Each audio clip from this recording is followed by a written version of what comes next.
Let's talk a little bit about shooting over, through, and around obstacles and all the different shooting positions that you're going to have available.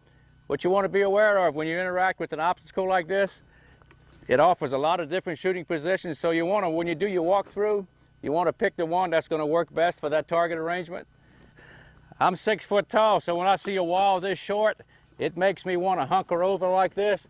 And when you do that, your chest diaphragm is going to be a problem. If you've been running and you come in this position, you've kind of compressed your chest, so when you breathe, you're going to get a lot of oscillations. It's not really a good, strong position, but sometimes that's all that's available. So if you're going to interact with the obstacle on top, things to consider. Handguard can be flat.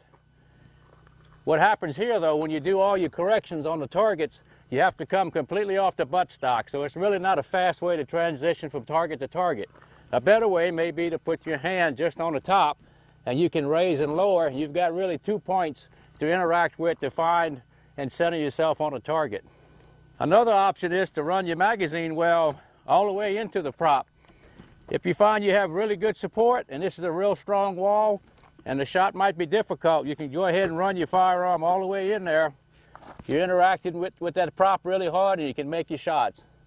That would be the third way to use the top. My preference would be to use the side.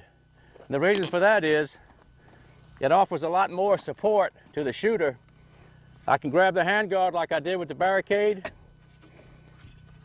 I would probably grab it in this fashion because my targets would be far away and I needed more control.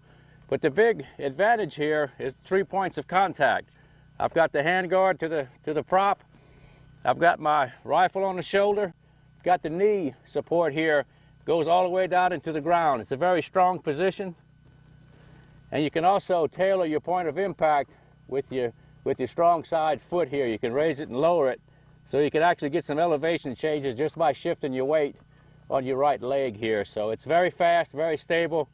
It gets the job done in probably 90% of the barricade situations that you want to shoot from. What I find very critical anytime you engage a target through the port is to be aware where the end of the gun is. You find yourself coming into a port and using it to shoot through like this. When you go to leave, you have a tendency to drag the muzzle on something and you break the 180. Worst case scenario, you might have an accidental discharge. I'm only going to interact with that port as much as I need to. I'm not going to try to get the rifle through there. I'm going to stay away from it. I can transition a whole lot quicker. The only time I'm going to ever enter a port is when I have a target that I can't acquire in any other way. What we're going to talk about next is shooting through a port. What you want to realize as a competitor, it's very easy to come into a port like this and I can fully see the sight. But if you look at the end of my muzzle, I'm shooting right through the prop. So if this was actually hardcover, a brick wall or a piece of steel, and I was to discharge a shot right here, it wouldn't be a good thing. So always consider when you're shooting through a port, you want to enter the port far enough to get that muzzle past any obstacle. So muzzle through the port here. Same techniques like you would use on the top. If you want to push it against the side and get 2 points of contact, this works good if you don't have much target transition. If you have a lot of transition, it kind of locks the rifle to the prop. So there again, when you do your walkthrough, get an idea of what you see downrange, so you can, when you enter the port, you know what technique you want to choose. An extreme port condition that you might find in a practical match is a real narrow slot where the only way you can actually fire the shot is if you turn the rifle completely over.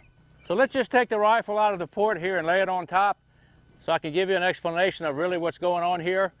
When the shooter lays the rifle over to the side like this, to the right, the scope is looking straight at the target, but the barrel is looking over to the right. So in extremely close range, 10 yards, you're going to be a little bit left of center. 20 yards and beyond, you're about center. After that, you're really shooting to the right. 50 yards, you'll be about 3 inches right. At 100, probably 8 inches to the right and about 3 inches low.